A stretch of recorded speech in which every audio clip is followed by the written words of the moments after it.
साल 2002 में हुए दंगों में 1267 लोगों ने अपनी जान गंवा दी। हालांकि ये सरकारी आंकड़े हैं, गैर सरकारी आंकड़े कहते हैं कि इन दंगों में 2000 से भी अधिक लोगों ने अपनी जान गंवाई थी। ये ऐसे दंगे थे कि जिनमें कोई एक जिला प्रभावित नहीं था, बल्कि हर जिले में निर्दोष लोगों को जिंदा जलाया गया। महीनों तक दंगे चलते रहे।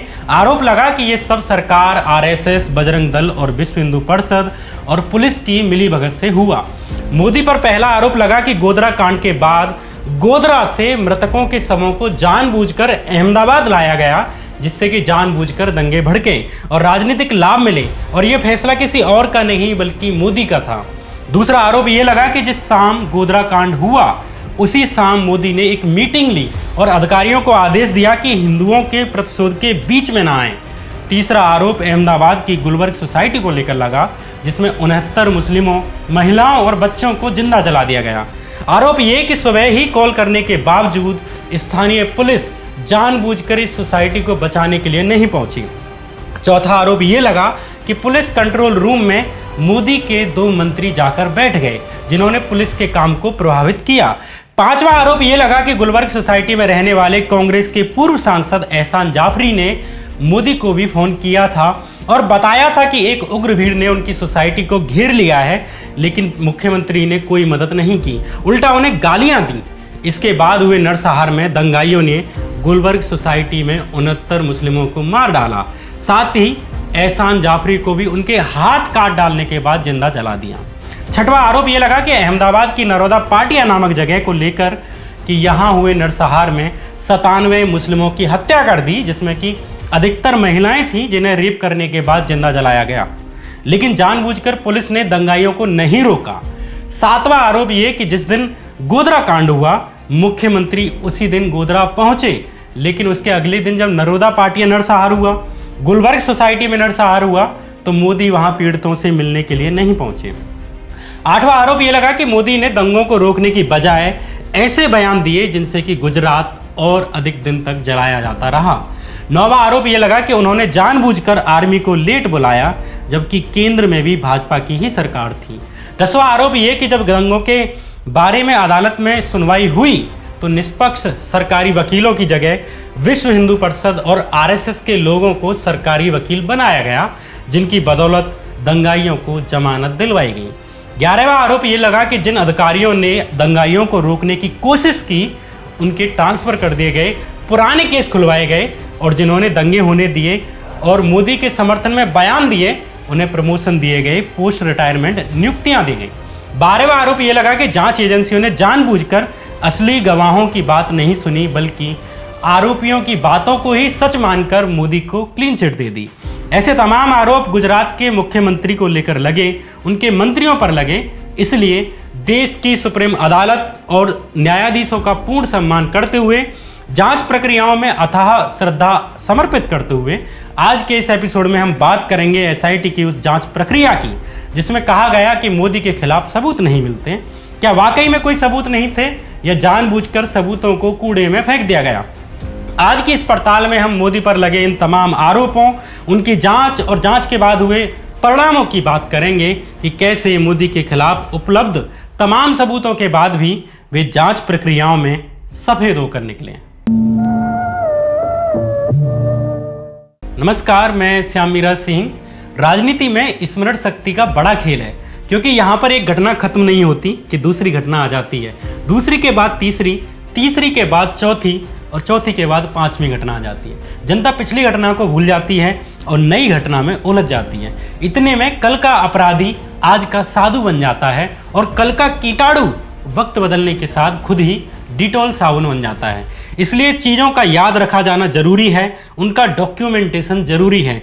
इसलिए मिलान कुंदेरा ने लिखा कि सत्ता के खिलाफ व्यक्ति का संघर्ष दरअसल भूलने के खिलाफ याददाश्त का संघर्ष है, और जब पूरा तंत्र ही आपकी याददाश्त पर झूठ से सनी चमकदार चादर चढ़ाने में लग जाए तो याददाश्त को बनाए रखने का संघर्ष और अधिक बढ़ जाता है। गुजरात दंगों के 20 साल बाद आज भी उन 2000 से अधिक गुजराती पीड़ित न्याय का इंतजार कर रहे हैं जिन्हें इन दंगों में मार दिया गया। गुजरात दंगों के बाद जो सबसे अधिक शर्मनाक बात हुई वो न्यायिक प्रक्रिया का पूरी तरह ढह जाना था। जिस सरकार का काम लोगों को सुरक्षा देना था, न्याय देना था, वो सरकार ही अपराधियों और हत्या के आरोपियों को बचाने में लग गई। सरकार ने ऐसे सरकारी वकील नियुक्त किए जो पीड़ित को न्याय दिलाने की बजाय अपराधियों को बचाने में लग गए। गुजरात के 2002 दंगों की जांच के लिए राज्य ने अपने पसंदीदा नानावती आयोग का गठन किया। इस आयोग के गठन की शुरुआत से ही आरोप लगे कि नरेंद्र मोदी ने अपने चहेतों को अपनी ही जांच के लिए चुना है। इसलिए साल 2003 में ह्यूमन राइट कमीशन की याचिका पर संज्ञान लेते हुए सुप्रीम कोर्ट ने सीनियर लॉयर हरीश साल्वे को एमिकस क्यूरी नियुक्त किया, जिनका जिम्मा था कि ये आयोग की जांच पर नजर रखेंगे। एमिकस क्यूरी का हिंदी अर्थ होता है न्याय मित्र या फ्रेंड ऑफ कोर्ट। इसका काम किसी का पक्ष लेना नहीं होता, ये न्यायालय की मदद के लिए होता है और केस के पहलुओं और जांच आदि के लिए परामर्श आदि का इसका काम होता है। हालांकि व्यक्तिगत रूप से एमिकस क्यूरी के अपने राजनीतिक झुकाव हो सकते हैं, जिससे वो किसी एक का पक्ष ले और उसे लाभ पहुंचाए। इस केस में हरीश साल्वे को एमिकस क्यूरी नियुक्त किया गया। ये वही हरीश साल्वे हैं जिन्हें भाजपा की अटल बिहारी वाजपेयी सरकार ने साल 1998 में सॉलिसिटर जनरल ऑफ इंडिया बनाया था। हरीश साल्वे को भाजपा सरकार के नज़दीक का आदमी माना जाता है। तहलका मैगजीन ने तो इसे लेकर एक पर्दाफाश भी किया था और एक स्टिंग ऑपरेशन करके उनके वे ईमेल निकाल डाले जिनमें कि उन्होंने साबित किया कि हरीश साल्वे बड़े उद्योगपतियों और गुजरात सरकार के बीच में डील किया करते हैं। तहलका मैगजीन ने यह बड़ा सवाल किया कि जो हरीश साल्वे मोदी सरकार के साथ कॉरपोरेट की लॉबिंग करते हैं, जिनके मोदी और भाजपा से इतने अच्छे संबंध हैं, वे कैसे इतने संवेदनशील मामले में निष्पक्ष बने रह सकते हैं, जिसमें कि आरोप खुद मोदी पर है। गुजरात दंगों के पीड़ितों को न्याय देने के लिए कोर्ट में लड़ाई लड़ रही तीस्ता तलवाड़ के संगठन citizens for justice and peace ने भी एमिकस क्यूरी के रूप में साल्वे के रोल पर सवाल उठाए। सीजेपी ने आरोप लगाया कि जांच के दौरान जो गड़बड़ियां की गईं उन पर पीड़ित लाख शिकायत कर लें, लेकिन हरीश साल्वे उन्हें सुनते ही नहीं। एक ऐसे आदमी को सुप्रीम कोर्ट ने अपना एमिकस क्यूरी बना दिया जिसका काम जांच पर सिर्फ नज़र रखना ही नहीं था, बल्कि उस जांच के लिए बनी एसआईटी की टीम में सदस्य कौन कौन से होंगे इसका भी चुनाव करना था। उस महत्वपूर्ण पद पर गुजरात सरकार के लिए लॉबिंग करने वाले हरीश साल्वे को न्याय मित्र बना दिया गया, जिस केस में पहले से ही पीड़ितों को न्याय की उम्मीदों की हत्या की जा रही थी, बल्कि दंगों के सैकड़ों आरोपियों को छोड़ा जा रहा था। हरीश साल्वे और एसआईटी की टीम के सदस्यों पर लौटेंगे जिसने मोदी को क्लीन चिट दी। उससे पहले गुजरात में चल रही जांच के तौर तरीकों पर नजर मारते हैं। गुजरात दंगों के बाद गुजरात में जांच और न्यायिक प्रक्रिया को ऐसे कुचला जा रहा था कि दंगों से जुड़े एक मामले में सुप्रीम कोर्ट को वो केस गुजरात से बाहर महाराष्ट्र में शिफ्ट करना पड़ा, क्योंकि दंगों के कुछ दिन के भीतर ही सभी दंगे के आरोपियों को बाइज्जत बरी कर दिया गया। इस बहुचर्चित और शर्मनाक मामले का नाम है बेस्ट बेकरी मामला, जिसे सुप्रीम कोर्ट को गुजरात से मुंबई ट्रांसफर करना पड़ा। दरअसल बेस्ट बेकरी एक दुकान का नाम था। दंगों के दौरान शरण के लिए छुपे 14 लोगों को इस दुकान के अंदर जिंदा जला दिया गया। मरने वालों में 11 मुसलमानों के अलावा 3 हिंदू भी शामिल थे जो उस दुकान में काम करते थे। दंगों के बाद बेस्ट बेकरी मामला कोर्ट में पहुंचा। करीब 70 से अधिक गवाहों ने बयान भी दिए। इस नरसंहार का आरोपी लोकल भाजपा विधायक था, लेकिन कुछ ही दिन के बाद इस मामले में जिन लोगों ने गवाही दी थी उन्होंने कोर्ट में अपने बयान बदल दिए। इस मामले की मुख्य गवाह जाहिरा शेख ने भी अपने बयान बदल लिए, जिसके खुद के परिवारीजनों को इस कांड में जान गंवानी पड़ी थी। इसके अलावा गवाहों के बयानों को लिखते समय इतनी गलतियां की गईं कि मामला कोर्ट में टिका ही नहीं और 27 जून 2003 के दिन सभी 21 आरोपियों को रिहा कर दिया गया, ये कहते हुए कि सबूत नहीं मिले। चारों तरफ इस मामले की आलोचना हुई। बाद में गवाहों ने बताया कि उन्हें लोकल भाजपा विधायक जान से मारने की धमकियां दे रहा था, जो खुद बेस्ट बेकरी कांड में दंगों का आरोपी था। एक दिन मुख्य गवाह जाहिरा शेख ने मीडिया में आकर खुलासा किया कि लोकल बीजेपी विधायक मधु श्रीवास्तव उसे हत्या करने की धमकी दे रहा था, इसलिए उसने कोर्ट में बयान बदल लिया। जाहिरा शेख ने कहा कि हमें हर रोज धमकाया जा रहा था, मुझे लगा कि हमें मार दिया जाएगा और कोई भी हमारा समर्थन करने के लिए आगे नहीं आएगा, मैं बिल्कुल अकेली पड़ गई। सोचिए, जिसके परिवारीजनों को जिंदा जला दिया गया उसे ही इतना परेशान और डरा दिया गया कि उसे कोर्ट में बयान बदलकर कहना पड़ा कि उसने कुछ देखा ही नहीं। और अदालत ने भी बिना इसकी जांच किए ही दंगे के 21 आरोपियों को बाइज्जत रिहा कर दिया। ये फिल्म नहीं बल्कि गुजरात की हकीकत है। ऐसे ही ना जाने कितने दंगाई सैकड़ों मासूमों की हत्या करने के बाद भी सलाखों के पीछे नहीं पहुंचे, बल्कि बहुत तो चुनाव दर चुनाव भी जीतते रहे। सुप्रीम कोर्ट ने भी गुजरात में न्यायिक प्रक्रिया की इस प्रकार धज्जियां उड़ाने पर नाराजगी जताई। उस समय वीएन खरे सुप्रीम कोर्ट के चीफ जस्टिस थे। जस्टिस वीएन खरे ने कहा कि उन्हें गुजरात सरकार में कोई भरोसा नहीं बचा। ये कहते हुए सुप्रीम कोर्ट ने बेस्ट बेकरी मामले को गुजरात से महाराष्ट्र ट्रांसफर कर दिया ताकि निष्पक्ष जांच हो। रिटायरमेंट के बाद सुप्रीम कोर्ट के पूर्व चीफ जस्टिस रहे वीएन खरे ने एक इंटरव्यू भी दिया, जिसमें उन्होंने ये कहा कि गुजरात दंगे स्पष्ट रूप से स्टेट स्पॉन्सर्ड जेनोसाइड थे, यानी राज्य प्रायोजित नरसंहार थे जिनके पीछे सरकार की पूरी मशीनरी थी। इसी इंटरव्यू में जस्टिस वीएन खरे ने कहा, उस वक्त मेरे पास बहुत सी याचिकाएं आई, करीब 400 मामले थे। मैंने इनकी एफआईआर को पढ़ा, मैं हैरान था कि किस ढंग से इन्वेस्टिगेशन की जा रही थी। इतनी बड़ी जांच के बाद भी कुछ नहीं मिल रहा था। मैंने एफआईआर पढ़ी और इस निर्णय पर पहुंचा कि ये सरकार द्वारा प्रायोजित किए गए नरसंहार थे, लेकिन किसी में बोलने की हिम्मत नहीं थी। हत्याओं के सभी आरोपितों को छोड़ा जा रहा था। इस इंटरव्यू में गुजरात दंगों को राज्य प्रायोजित नरसंहार कहते हुए सीजेआई वीएन खरे ने बेस्ट बेकरी कांड और गुलबर्ग सोसाइटी का उदाहरण दिया और बताया कि किस प्रकार जानबूझकर इन दोनों जगहों पर नरसंहार होने दिया गया, जिसमें कि आराम से लोगों को बचाया जा सकता था।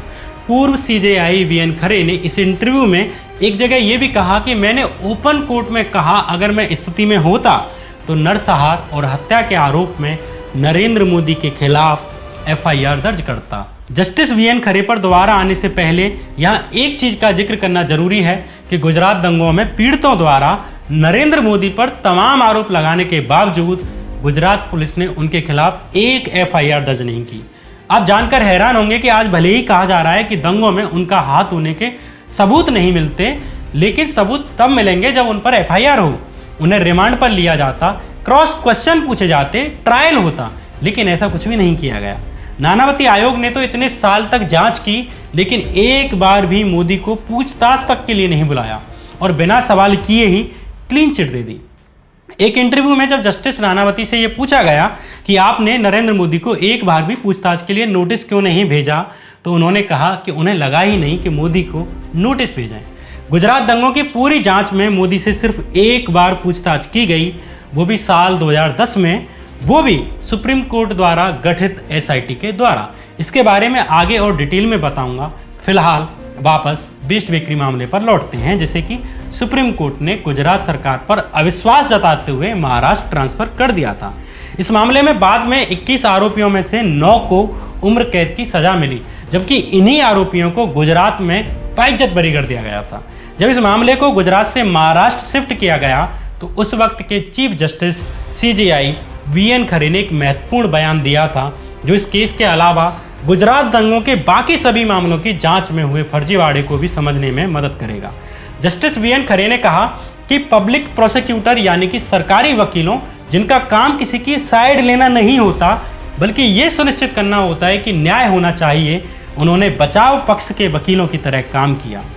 मोटा माटी सुप्रीम कोर्ट ने कहा कि पीड़ितों का साथ देने के बजाय सरकारी वकीलों ने आरोपियों का साथ दिया, जिन पर की निर्मम हत्याओं के गंभीर आरोप लगे हुए थे। यहाँ यह बताना जरूरी है कि जिला न्यायालयों में पब्लिक प्रोसिक्यूटर्स यानी कि सरकारी वकीलों की नियुक्ति राज्य सरकार करती है। बेस्ट बेकरी केस में जिस सरकारी वकील रघुवीर पांड्या की संदिग्ध भूमिका पर सुप्रीम कोर्ट ने सवाल उठाया और कड़ी फटकार लगाई, वो रघुवीर पांड्या वडोदरा नगर निगम के चुनाव में भाजपा के समर्थन से चुनाव भी लड़ चुका था। वैसे में कैसे कह सकते हैं कि सरकारी वकीलों ने निष्पक्षता की होगी।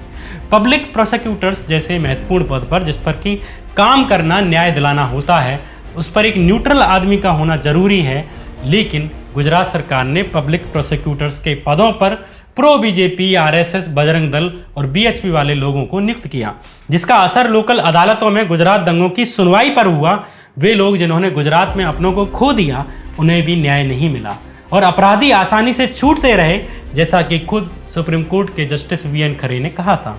सरकारी वकीलों के पद पर आरएसएस विश्व हिंदू परिषद के लोगों की नियुक्ति को लेकर साल 2000 टाइम्स ऑफ इंडिया ने भी एक रिपोर्ट की थी। इस रिपोर्ट के अनुसार चेतन शाह नाम के एक वकील को अहमदाबाद सेशन कोर्ट में चीफ पब्लिक प्रोसिक्यूटर यानी कि मुख्य सरकारी वकील बनाया गया था। चेतन शाह उस विश्व हिंदू परिषद का घोर समर्थक था जिस पर कि दंगे के आरोप लगे हुए थे। मुख्य सरकारी वकील बनने से पहले ही चेतन शाह ने दंगों और आगजनी के 100 से अधिक आरोपियों को जमानत दिलवाई थी। उसे ही अहमदाबाद सेशन कोर्ट में मुख्य सरकारी वकील बना दिया गया, जहां दंगों से जुड़े 950 से अधिक मामले सुनवाई के लिए आने थे। जिस चेतन शाह ने सैकड़ों दंगों के आरोपियों को जमानत दिलवाई थी, अब चीफ पब्लिक प्रोसिक्यूटर होने के नाते उसको डिसाइड करने का हक मिल गया कि किस मामले में कौन सा अधीनस्थ या कौन की जूनियर सरकारी वकील हैंडल करेगा। सोचिए, जिस विश्व हिंदू परिषद पर सैकड़ों लोगों को जलाने, हत्याएं करने के आरोप हों, अब उसके ही समर्थकों पर गुजरात सरकार ने जिम्मेदारी दे दी कि पीड़ितों को न्याय मिले। अगर इस पूरी प्रक्रिया को जुडिशियल फ्रॉड ना कहें तो क्या कहें। बड़ौदा में संजय व्यास असिस्टेंट पब्लिक प्रोसिक्यूटर बनाया गया, जो कि विश्व हिंदू परिषद के शहर अध्यक्ष अजय जोशी का भांजा था। इसी तरह दूसरे assistant public prosecutor Dwarkesh Haribhakti और जेपी भट्ट, ये सब भी भाजपा और विश्व हिंदू परिषद के समर्थक थे। जिस गुलबर्ग सोसाइटी में एहसान जाफरी समेत 69 मुस्लिमों, महिलाओं और बच्चों को जिंदा जला दिया गया, उस गुलबर्ग सोसाइटी के भी पब्लिक प्रोसिक्यूटर वीपी अत्रे भाजपा और आरएसएस के समर्थक थे। इसी तरह का जुडिशियल फ्रॉड सरदारपुरा मामले में किया गया, जिसमें कि 29 लोगों को एक कमरे में बंद करके तेजाब से हमला किया गया और एक लोहे की रॉड में बिजली का तार जोड़कर 29 लोगों को करंट से मार डाला गया। यहां भी पुलिस बचाने नहीं आई। इस मामले में भी मुख्य आरोपी बजरंग दल का कार्यकर्ता चंद्रकांत था। और आपको जानकर शायद हैरानी हो और शायद हैरानी ना भी हो, लेकिन इस सरदारपुरा मामले में भी special public prosecutor Dilip Trivedi को बनाया गया, जो कि विश्व हिंदू परिषद और आरएसएस के बैकग्राउंड से आता था।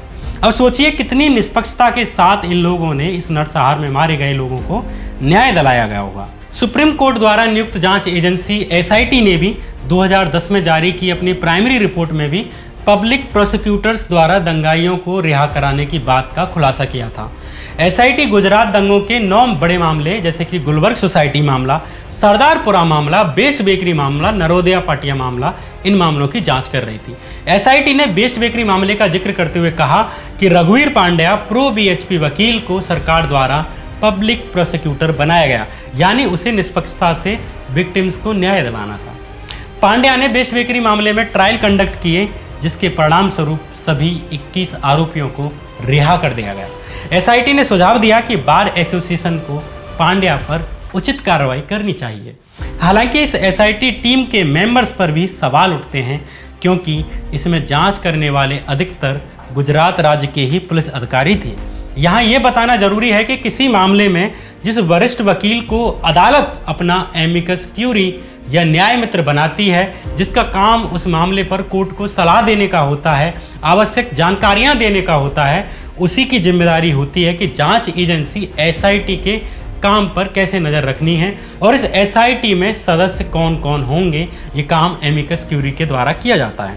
साल 2009 में गुजरात दंगों की फिर से जांच करने के लिए जब सुप्रीम कोर्ट द्वारा एसआईटी का गठन किया गया, तो हरीश साल्वे को एमिकस क्यूरी बनाया गया था, जिनके बारे में मैं पहले ही बता चुका हूँ। वे न केवल भाजपा के करीबी थे, बल्कि गुजरात सरकार के लिए कॉरपोरेट लॉबिंग करते थे।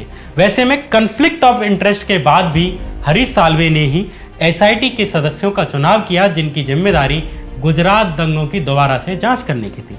हरीश साल्वे पर तहलका मैगजीन से बात करते हुए तीस्ता सीतलवाड़ ने कहा, एसआईटी की टीम में गुजरात पुलिस के अधिकारियों को शामिल किया गया, जबकि हमने एसआईटी की टीम गठित करते समय पीड़ितों की तरफ से निवेदन किया कि एसआईटी जांच की टीम में सिर्फ उन लोगों को सदस्य बनाया जाए जिनका अतीत किसी विचारधारा, संगठन या पार्टी की तरफ झुकाव का नहीं रहा हो।